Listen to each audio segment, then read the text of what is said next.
సముద్ర మార్గంలో అక్రమంగా తరలిస్తున్న మాదక ద్రవ్యాలను ఈక్వెడార్ నావికా దళం సీజ్ చేసింది. గోలాపాగోస్ ద్వీపానికి 340 నాటికల్ మైళ్ల దూరంలో $60 మిలియన్ విలువైన 1285 కిలోల డ్రగ్స్ ను స్వాధీనం చేసుకుంది. తదుపరి దర్యాప్తు కోసం 37 బండిళ్లను సమీప పోర్టుకు తరలించి భద్రపరిచింది.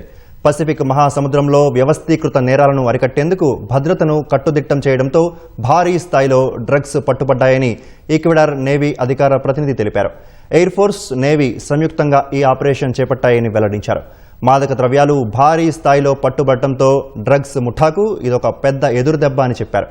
ఈక్వెడార్ పొరుగున ఉన్న కొలంబియా, పెరూలు ప్రపంచంలో అత్యధిక కొకైన్ను ఉత్పత్తి చేసే దేశాలుగా ఉన్నాయి. అక్కడి డ్రగ్స్ ముఠాలు ఈక్వెడార్ నుంచి ఎగుమతయ్యే అరటి పండ్ల కంటైనర్ల ద్వారా మాదక ద్రవ్యాలను అక్రమంగా రవాణా చేస్తుంటారని అంతర్జాతీయ మీడియా పేర్కొంది.